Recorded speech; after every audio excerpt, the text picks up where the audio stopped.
arrivé à cette situation. De la médiocrité, le sport collectif le plus titré d'Algérie est en déliquescence. C'est le récit d'une mort programmée. Dans le dernier chapitre de ce récit, on trouve un handball algérien dans un état lamentable. Mais revenons un peu en arrière. À peine une dizaine d'années après avoir arraché notre indépendance, le handball algérien était déjà une fierté nationale. Dès l'année 1974, la petite balle algérienne participe pour la première fois de son histoire à un championnat du monde messieurs. C'était en ex-RDA où elle était éliminée dès le premier tour.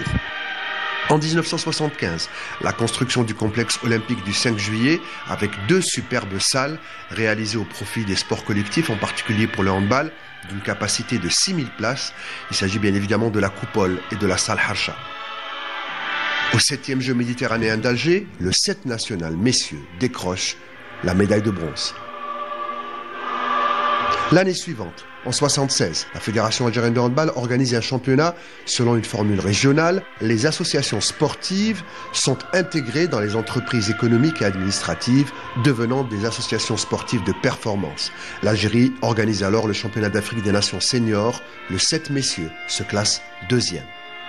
En 1977, l'Algérie procède à une réforme du sport, à la faveur de laquelle toutes les associations sportives sont intégrées dans les grandes entreprises nationales économiques et administratives.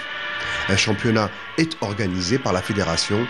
Les équipes participantes sont à l'époque le MP Alger, la DNC Alger, le Nedit Alger, le Nahdi du Sendé, le MP Oran et le SR Annaba.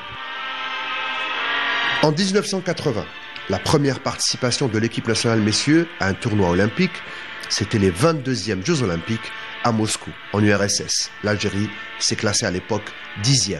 En 1981, l'Algérie remporte le premier titre africain de son histoire avec l'équipe nationale messieurs, vainqueur à Tunis de la 4e édition de cette Coupe d'Afrique des Nations. Et la suprématie de l'Algérie va s'imposer sur le continent sans interruption pendant 10 ans. Les Verts vont alors tout rafler pendant 10 ans, 5 titres pendant une décennie. Ensuite viendra la descente vers les abîmes, malgré un titre remporté au Bénin en 1996. Les causes sont nombreuses. Fin de la réforme sportive qui avait permis à des clubs légendaires de former des joueurs de classe mondiale et permettre un championnat local fort et attractif. La seconde est probablement les luttes intestines au sein de la famille du handball, dans un combat hors des parquets qui sera fatal à la discipline. Troisièmement, l'absence de réflexion pour une réforme radicale qui aurait abouti à un basculement vers un professionnalisme de performance en parallèle de la pérennité de la formation des jeunes talents. La gestion de l'équipe actuelle au niveau de la Fédération algérienne de handball est à l'image de ce qui s'est fait ces 20 dernières années.